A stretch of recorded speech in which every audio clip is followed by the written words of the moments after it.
Hey gang, welcome back. I was goofing around last night, did a 5-second shrink rip. Haha, took the shrink rip off the box and that's about it. But I thought I'd give you a quick look inside and let's have a chat a little bit about the Forgotten Battles. Let me just grab this. Here's a very interesting thing. A blue and a white die. I don't believe I've ever had a game from Multi-Man Publishing that has a blue and a white die. It's 99% of the time red and white. This is the game we're looking at, Forgotten Battles, Belarus 43 to 44, September to April, yada yada yada. It comes with a whole bunch of goodies. So you've got the 4.3 rules, of course, and a couple of interesting things. There was a bonus scenario added. And I think it's a one mapper as well. Let me just check real quick. He said looking. I can't see it. Oh, the pressure. No, C and D. So it's two maps. Anyway, interesting. We'll have this will be the scenario we play. However, there is a one mapper that we can set up as well. I've been reading through the different scenarios and I've almost finished the rules. Very familiar with it from the third winter. Similar concepts. I want to have a talk about some of the rules in here that are interesting. We'll get to that in a minute. So the standard scenario setup stuff for here with nice clear organization, well done. Lots and lots and lots of charts this time, and all full color and really nice cardstock, which I appreciate. Sorry dog, you're in the way, move. So the basics first of all, so a terrain effects chart, which is super clear and organized, and thank goodness we've got full color art that we can actually see and find it on the map. So MMP have been lifting their game. Now clearly they're not lifting their game to the levels of what the Europeans are doing right now and what some of the what I would call the big boss counter makers, where the guys that are like Lock and Load Publishing and Flying Pig are making the 3/4 inch, 1 inch counters and stuff like that. Not to that level, but pretty nice. This is just a big upgrade, so I'm happy with this. All the charts are in a double fold out now. Much more convenient and easy to use. Gone are the garish yellow colors. I'm sure there are traditionalists that will cry a river of tears that the blue and white color format is in and the yellow and white is out. But it's been that way for the last 3 or 4 releases. Now here we've got the turn record chart, with lots of detail on it, the weather tables, when we can have deep freezes here in this particular game, which is going to freeze even major rivers, I believe, and also what they call Volga scale rivers, which I think the NEPA is going to qualify for that, I believe. I'd have to recheck the rules there. Once it's all full color stuff. Here we go. Here we go. River condition and ice development right there. So that outlines all that. Very nice. We showed you that. A little player book. Now I haven't had a look at this, so I don't know what's in here. But you get your own set of weather tables as a Soviet player, and then how to collect your supply, how to collect replacements. There are some nice. Oh well, let's wait for the rules. We'll talk about that in the rules. Rebuild charts. Rebuilds are done a little bit differently now, and there are these concepts around fronts now, which really clean up supply. And now, of course, look at this full list. I had not seen this before in an OCS game, I don't think, except for Reluctant Enemies and Luzon, which were both basically very small games. This is a full color. What unit comes when? I love it. Order of arrival. Probably order of departure as well, hidden in there somewhere. Special unit summary, that's nice because there are a significant number special units, special flak units, special assault battalions or regiments, I think they are, regiments or brigades, whichever they call them. There's also artillery divisions that have 3 steps.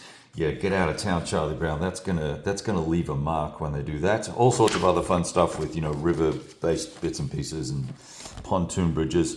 Multi-formation displays. I found these extremely helpful when I played Third Winter. I really like those. What is this for? Date reinforcements. Yeah, and the red box. Yeah, that's right. The red box is for special events. You've got to roll every 3 turns for special events, and then this is when reinforcements are coming, I guess. Yada yada yada. Now here's where you're going to do rebuilds and staging for the particular fronts that are going to be active versus passive. Just for want of a better term, I don't recall what the exact term is. Nevertheless, and partisans will play a part in this game as well. So that's those 2 things, and then there's another play aid with the front HQ marker track. This is how you keep track of who's active and who's not, which fronts are active and which are not, and that's all the Soviet stuff. Very nice. All right, and the bad guys are going to get the same deal. So weather, their supply, their rebuild chart. There's some special rules for placement of reinforcements and stuff like that, of replacements, I should say. We now have the concept of army and army group headquarters, which have some modest, unique capabilities, which is pretty cool. Also a special unit summary there as well. There are these fortress units and other bits and pieces and defensive...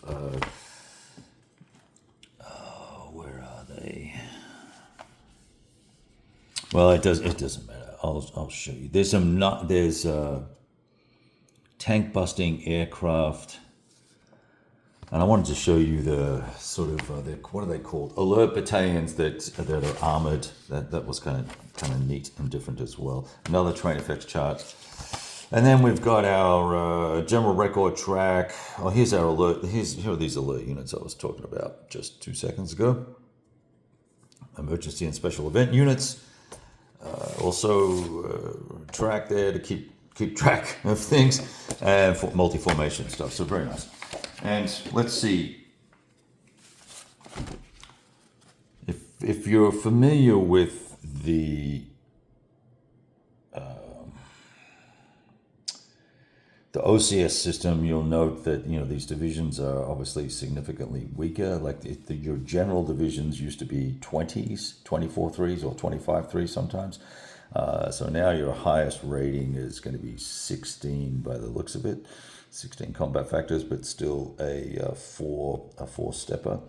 And then things sort of drop off pretty dramatically after that. And then obviously in the earlier, like in Guderian's Blitzkrieg and Case Blue, there were 16s and 14s and 10s and 12s and all that sort of stuff as well. But the majority of the large divisions used to be 20s. So now we're seeing the impact of the war as things go on, and there clearly are some reduction in the capabilities of the artillery.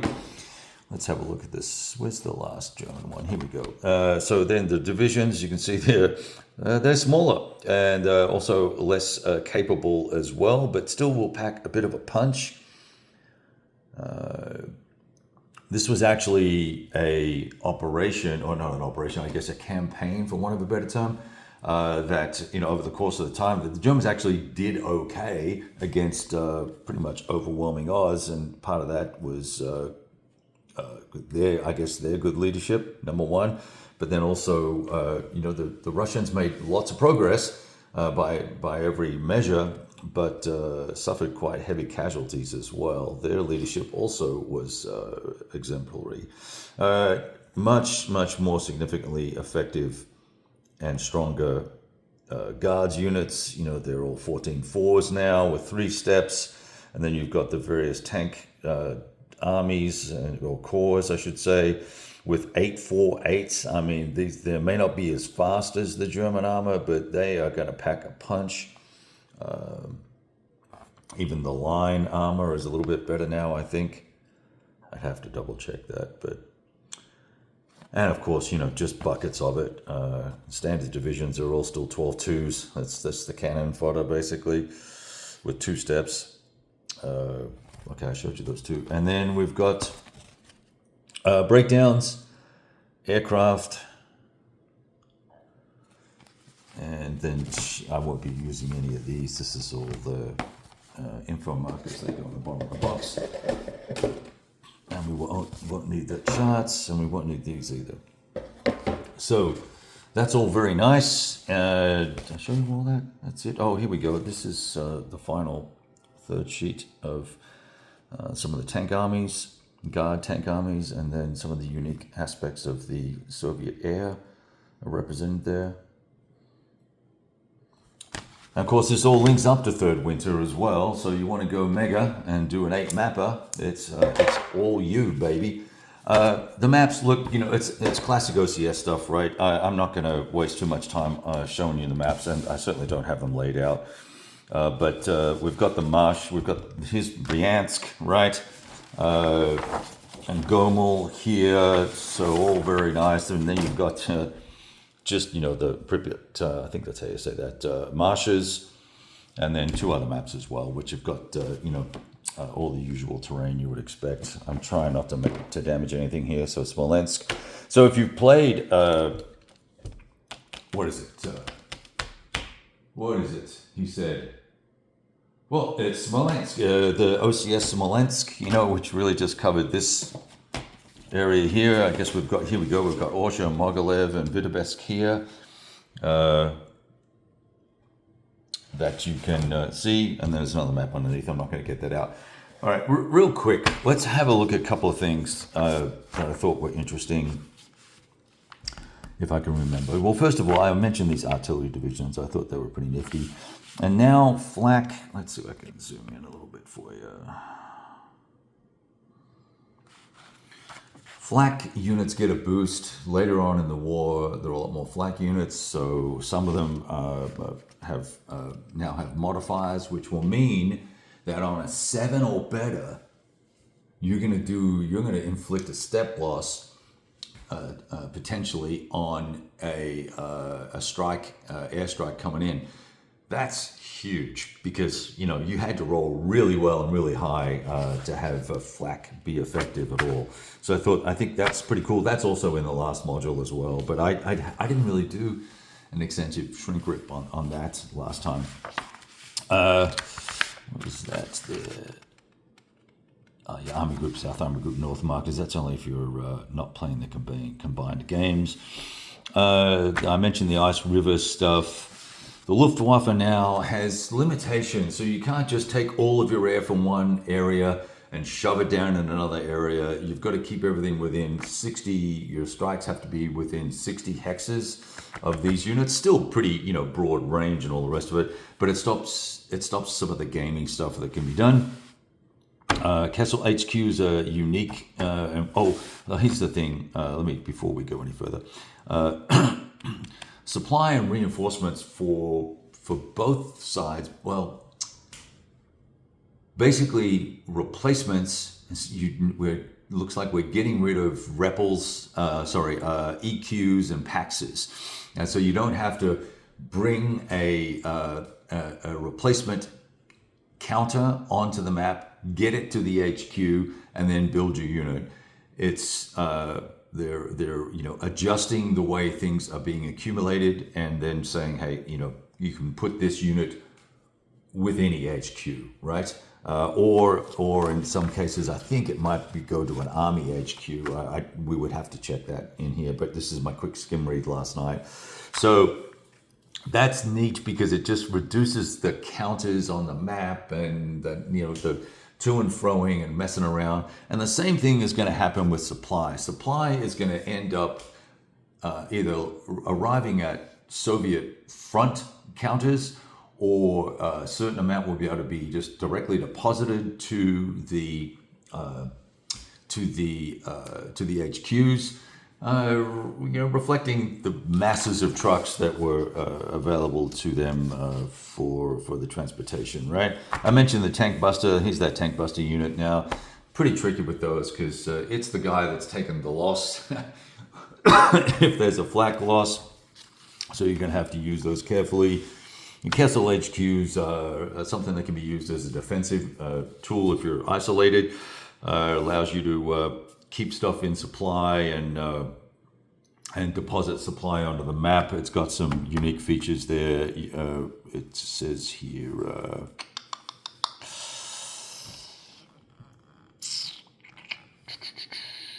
Special abilities. Here it is, Kevin. I'm trying to skim read this while we do it.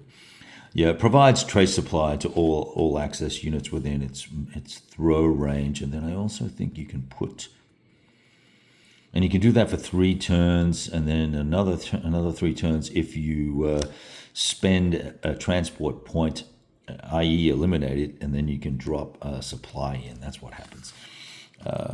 There's some other capabilities here, and then Army HQs do stuff.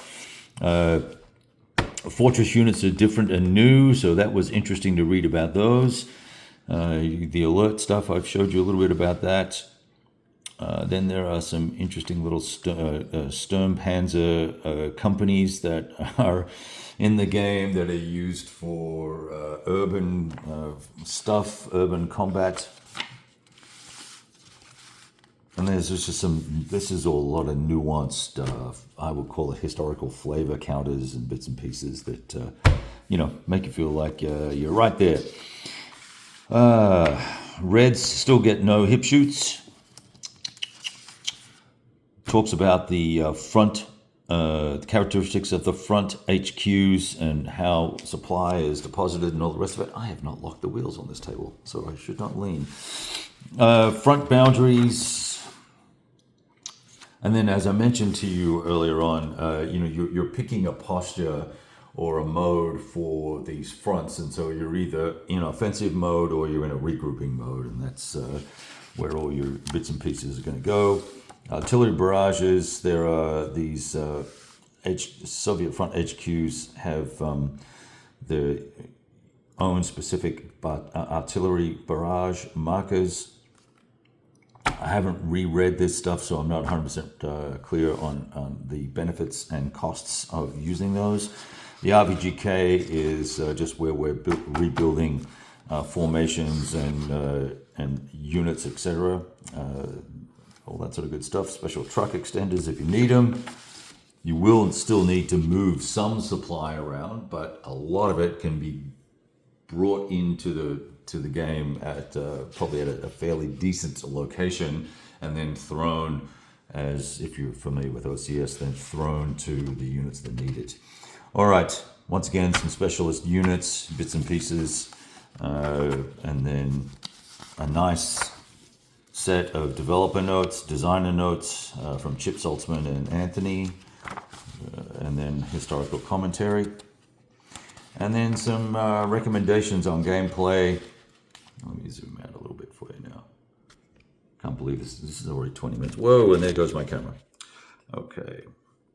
The little screws on this little dude loosen up very easily, and I probably should check it every time I start a video. Now, here's one thing I saw that I did want to mention that I thought was interesting, and I'd not seen this done with any other game, but basically a turn-by-turn historical record in summary format, what was going on, what the objective was, what the results were based on notes gleaned from Glance's books, which I think this is just fabulous. So I'm going to have a nice read through this once I've got all the maps set up to have a look at it and just see who got where and when, and that might be a fun little exercise to maybe do a video on. If folks are interested in seeing that, I'll put some Plex out, go through all of this, and we can draw on the Plex and see what happened when and where. That might be interesting. And then when we play, we can compare our efforts. Gameplay notes, recommendations, bibliography, special events tables, and all that sort of fun stuff. So there you go. Forgotten Battles. It's a big game, bunch of counters, bunch of maps. time to get after it. Talk to you guys soon. Ciao.